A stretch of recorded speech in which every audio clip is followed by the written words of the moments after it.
கடவுள் நம்பிக்கையும் ஜோதிட நம்பிக்கையும் கொண்ட ஆன்மீக அன்பர்களுக்கு காமதேனு அஸ்ட்ரோ சர்வீஸ் சார்பாக வாழ்த்துக்களுடன் வணக்கம். 2023 கஷ்டப்பட ஆரம்பித்த நீங்கள், அதாவது கும்பராசினர், இன்னும் நீங்கள் கஷ்டப்பட்டுக்கிட்டே தான் இருக்கீங்க. கும்பராசின்னு சொல்கிறத விட துன்பராசின்னு சொல்லிடலாம். அந்தளவுக்கு உங்களுடைய நிலைமை மோசமாக இருக்குது.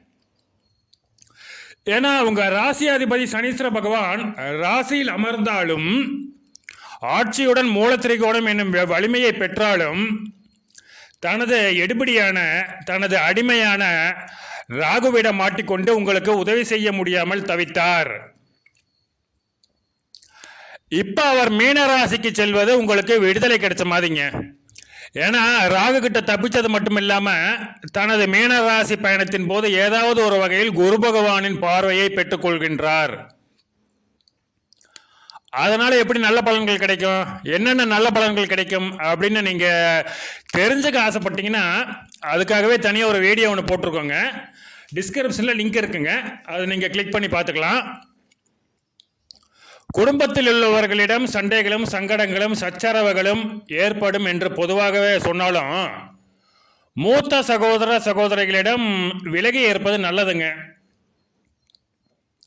அவர்களால் மன கஷ்டமும் பண நஷ்டமும் நிச்சயமாக உண்டாகும். சில இழப்புகள் கூட ஏற்படலாங்க. தந்தை வழியில் கும்பராசினருக்கு எப்பவுமே நன்மைகள் கிடையாதுங்க, சங்கடம் தான். அதே சமயம் பார்த்தீங்கன்னா உங்களுக்கு தாய், இளைய சகோதர சகோதரிகள் உங்களுக்கு துணையாக நிற்பார்கள். அக்கா தங்கச்சி, அம்மா தங்கச்சி ரெண்டு பேருமே எப்போவுமே உங்களுக்கு ஹெல்ப் பண்ணிக்கிட்டே இருப்பாங்க, உங்களுக்கு ஆதரவாக இருப்பாங்க. உங்கள் குழந்தைகள் பற்றிய கவலைகள் கண்டிப்பாக அதிகமாகும். தேவையில்லாத சிந்தனைகளாலும் தேவைப்படாத செயல்பாடுகளாலும் உங்களை நீங்களே குழப்பிக் கொள்வீர்கள், உங்களை நீங்களே வேதனைப்படுத்திக் கொள்வீர்கள். இதுதான் கும்பராசிக்கு இப்போ உள்ள ஒரு சூழ்நிலை. செல்ஃப் டிஸ்ட்ராக்ஷன் அப்படின்னு சொல்லுவாங்க. அது மாதிரியான ஒரு மனநிலையில் நீங்கள் உள்ளீர்கள். உங்கள் மன ஓட்டத்தை, மனதில் நினைப்பவற்றை எல்லாம் வெளியே சொல்லக்கூடாது. அதனாலேயே உங்களுக்கு பிரச்சனைகள் அதிகமாகுங்க. இப்போதைக்கு மௌனமே உங்களது பலமான ஆயுதமாக காணப்படுகின்றது. நீங்கள் எதை சொன்னாலும், எதை செய்தாலும், என்ன சொன்னாலும், என்ன செய்தாலும், எப்படி சொன்னாலும், எப்படி செய்தாலும் குடும்பத்தில் நீங்கள் சொல்வதை ஏற்றுக்கொள்ளவே மாட்டார்கள். சண்டைகள் கண்டிப்பாக உண்டாகும். அதனால வீட்டை விட்டு வெளியூர் போகலாம், வெளி மாநிலம் போகலாம், வெளிநாடு போகலான்னு நீங்கள் யோசிச்சிங்கன்னா யோசனை பண்ணவே வேணாங்க. உடனே நீங்கள் கிளம்பலாம். வெளியூர், வெளிநாடு, வெளிமாநில முயற்சிகளுக்கு இது மிகச்சிறந்த காலகட்டமாகும். முக்கியமாக அவிட்டம் சதயம் நட்சத்திரத்தினர் வீட்டை விட்டு வெளியே தங்குவது ரொம்ப நல்லதுங்க. ஐ மீன் குடும்பத்தினரை விட்டு விலகி இருப்பது நல்லது. கணவன் மனைவிக்குள் மட்டுமல்ல, நண்பர்களுக்குள்ளும் பங்குதாரர்களுக்குள்ளும் மனஸ்தாபம் அதிகமாகும், சண்டைகள் அதிகமாகும். நீங்கள் ஒன்று சொல்ல அவங்க ஒன்று சொல்லுவாங்க, நீங்கள் ஒன்று செய்ய அவங்க ஒன்று செய்வாங்க. எல்லாமே இப்போ ஏடா கூடமாக ஏட்டுக்கு போட்டியாக தான் நடக்குங்க. அதை மாற்றவே முடியாது. காதல் கல்யாணம் அப்படிங்கிற வார்த்தையே இப்போ தேவையே இல்லாததுங்க. காதல் கசக்குமா அப்படின்னு நீங்கள் கவலையோடு கேட்காதீங்க. காதல் உங்களை காவல் நிலையம் கூட்டி சென்று கம்பி எண்ண வைக்கும். அது முக்கியமாக கிறிஸ்தவ மதத்தை சேர்ந்தவர்களுடன் நீங்கள் ரொம்ப ஜாக்கிரதையாக இருக்கணும்னு 7ஆம் இடத்துல நெளிஞ்சிட்டு இருக்க கேது தனது சொந்த நட்சத்திரமான மகம் நட்சத்திரத்தில் நெளிந்து கொண்டுள்ள கேது உங்களுக்கு சொல்லாமல் சொல்கின்றார்.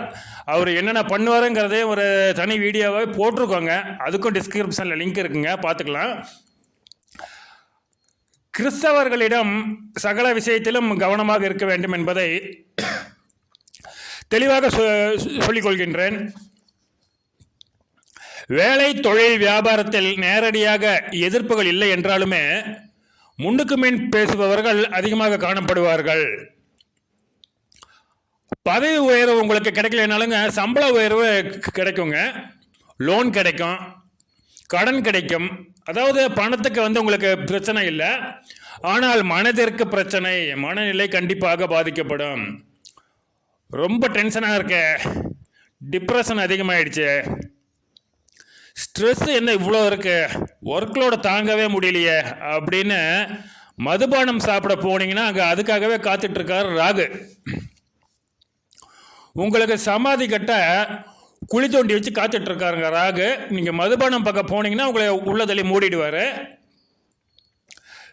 வில்லங்கமான, கண்டுபிடிக்க முடியாத, வெளியே சொல்ல முடியாத உடல்நல பாதிப்புகளை உண்டாக்குபவர் தான் இந்த ராகு.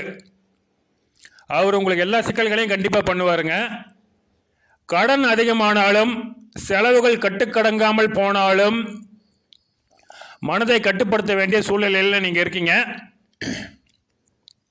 மனசை கட்டுப்படுத்தாமல் நீங்கள் எதை பேசினாலும், எதை குடித்தாலும், எதை சாப்பிட்டாலுமே உங்களுக்கு ஆபத்து தான்.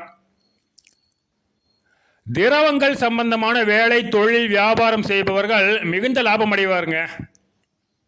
நீங்கள் மதுபானம் விற்றா கூட லாபம் தான், அதையும் நான் சொல்லிட்டேன் நான். அதே சமயத்தில் அந்த திரவமான மதுபானம் உங்களுக்கு பண நஷ்டத்தையும், மன கஷ்டத்தையும், சட்ட சிக்கல்களையும் சேர்த்து கொடுக்கும்.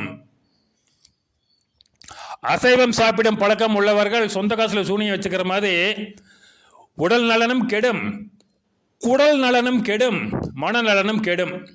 வெளியே சொல்ல முடியாத அவஸ்தைக்கு ஆளாவார்கள். இதுவரைக்கும் சொன்ன மோசமான பலன்கள் எல்லாமே அவிட்டம் சதயத்துக்கு மட்டும்தாங்க. பூரட்டாதி நட்சத்திரம் நான் கும்பராசியே இல்லைப்பா அப்படின்னு சொல்கிற மாதிரி அற்புதமான நன்மைகளை, அதிசயங்களை பெற்றுக்கொள்வார்கள். என்னென்ன பலன்கள் கிடைக்கும் அப்படின்னு தெரிஞ்சுக்கணும்னு ஆசைப்பட்டீங்கன்னா 2025 டிசம்பர் மாதம் நம்ம போட்ட வீடியோ ஒன்று இருக்குங்க. அந்த வீடியோவுக்கு டிஸ்கிரிப்ஷனில் லிங்க்கும் இருக்குங்க. அதை நீங்கள் கிளிக் பண்ணி பார்த்தீங்கன்னா பூரட்டாதி நட்சத்திரத்தினர் கண்டிப்பாக மகிழ்ச்சி அடைவீர்கள். கல்வி பயிலும் கும்பராசி மாணவ மாணவியருக்கு எந்த விதமான தடைகளும் தடங்கல்களும் இல்லைங்க. கவலைகளும் கஷ்டங்களும் கூட இல்லை. மேல் படிப்புக்காக வெளிநாடு செல்ல முயற்சி செய்யும் மாணவ மாணவியருக்கு நினைத்தது நினைத்தபடி முடியும்.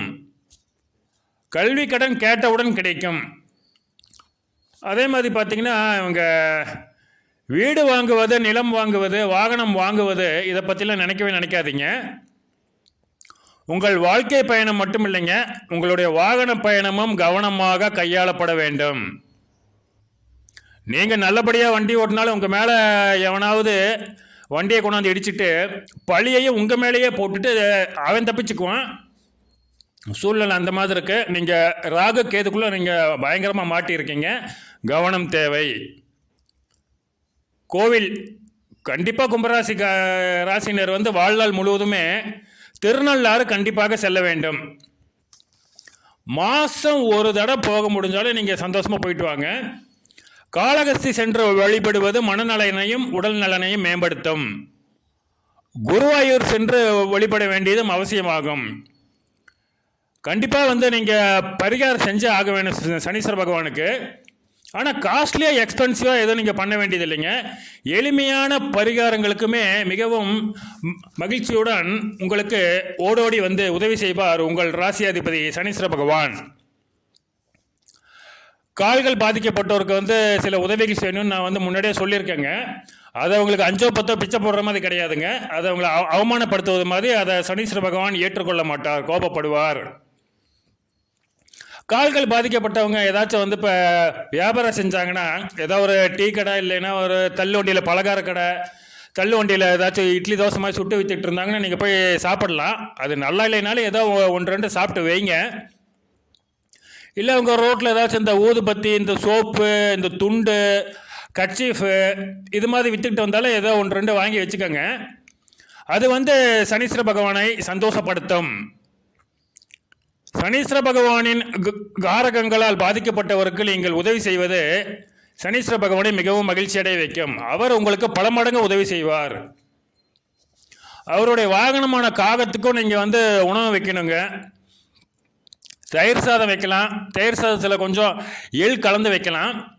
அது சனிக்கிழமை மட்டும்தான் வைக்கணுமான்னு கேட்காதீங்க. கும்பராசினர் நீங்கள் வாழ்நாள் முழுசுமே தினமுமே வைக்கலாங்க. நாய்க்கு கூட உணவு வைப்பதும் நல்லது தாங்க. அதே மாதிரி பார்த்தீங்கன்னா அவர் சொர்ணாகர்ஷண பைரவர். பைரவர் அப்படின்னாலே நம்மளுக்கு வந்து சிவன் கோயில் தான் ஞாபகத்துக்கு வரும். ஏன்னா எல்லா சிவன் கோயில்லையுமே வந்து அவர் பைரவர் இருப்பார். ஆனால் விஷ்ணு கோயிலில், பெருமாள் கோவிலில் சொர்ணாகர்ஷண பைரவர் காணப்படுவது திண்டுக்கல் பக்கத்தில் வந்து தாடி கொம்புங்கிற ஊர்லைங்க. அந்த கோயில் பற்றி ஒரு தனியாகவே வீடியோ போடலான்னு இருக்கேன் ஃப்யூச்சரில். அந்த கோயில் மிகவும் அற்புதமான கோயில், சொர்ண ஆகர்ஷண பைரவர். நீங்கள் ஒரு வளர்பிறை அஷ்டமி தேதியில் போகலாம், இல்லை சனிக்கிழமைகளில் போகலாம், புதன்கிழமைகளில் போகலாம், வெள்ளிக்கிழமைகளில் போகலாம். நீங்கள் அந்த கோயிலுக்கு நீங்கள் கும்பிட்டு வந்தீங்கன்னா உங்களுக்கு இதுவரை நீங்கள் இழந்த பணங்கள் கண்டிப்பாக கிடைக்கும். அதே மாதிரி செய்யக்கூடாத பரிகாரம்னு ஒன்று இருக்குங்க நம்ம சனீஸ்வர பகவானுக்கு. பட் அவருக்கு சனீஸ்வர பகவானுக்கு பரிகாரம்னு நினச்சிங்கனாலே உங்களுக்கு அதுதான் ஞாபகம் வரும். எல்லாருமே இந்த காலகட்டத்தில் அதான் சொல்லிக்கிட்டே இருக்காங்க. பட் அது கண்டிப்பாக செய்யக்கூடாது. அதை ஏன் செய்யக்கூடாது, அது என்ன பரிகாரம் அப்படின்னு அதுக்கும் தனியாக ஒரு வீடியோ போட்டிருக்கேங்க, அது பார்த்துக்கோங்க. ஏன்னா இது வரைக்கும் பார்த்தீங்கன்னா ஒரு 4 வீடியோவுக்கு வந்து உங்களுக்கு டிஸ்கிரிப்ஷனில் லிங்க் இருக்குன்னு சொல்லியிருக்கேன். அது எல்லாமே ஒரு 7-8 நிமிஷம் வந்து ஓடக்கூடியதுங்க. அது எல்லாத்தையும் சேர்த்து இதில் போட்டால் மொத்தம் 50 நிமிஷம் ஓடும். ஏற்கனவே என்னோடய வீடியோவில் ஒரு 40-45 பேர் தான் பார்த்துட்ருக்காங்க. 50 நிமிஷம் ஓடினா 10 பேர் கூட பார்க்க மாட்டாங்க. அதனால தான் இந்த சில முக்கியமான விஷயங்களை நான் வந்து ஒரு தனித்தனி வீடியோவாக போட்டிருக்கேங்க. அந்த செய்யக்கூடாத பரிகாரம் என்னன்னு சொல்லிவிட்டு அதை பார்த்துக்கோங்க.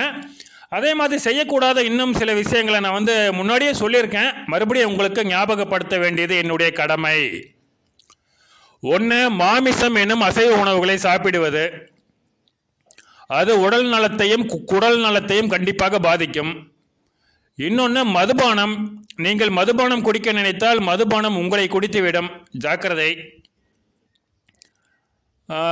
இல்லை முடியலையா, ஒரு தீபாவளி முடியவாவது உங்களை வந்து கண்ட்ரோல் பண்ணிக்கிட்டு இவற்றை விலக்கி வைக்கவும். சனீஸ்வர பகவான் துணையாலும் சனீஸ்வர பகவானுக்கே சக்தியையும் வலிமையையும் கொடுக்கும் விஷ்ணு பகவான் வெங்கடாஜலபதியின் ஆசீர்வாதத்தாலும் இந்த சனிப்பெயர்ச்சி உங்களுக்கு கண்டிப்பாக நன்மையே செய்யும். நீங்கள் வந்து எந்த கவலையுமே பட வேண்டாங்க. ராகுவின் சில செயல்பாடுகள் வந்து உங்களுக்கு கொஞ்சம் சிக்கல் கொடுக்கக்கூடியதாகவே இருந்தாலும் இந்த சனிப்பெயர்ச்சியும் இனி நடக்க இருக்கும் குரு பெயர்ச்சியும் உங்களுக்கு நன்மைகளை செய்யவில்லை என்றாலும் உங்களுக்கு பாதுகாக்கும் கவசமாக அமையும். நன்றி.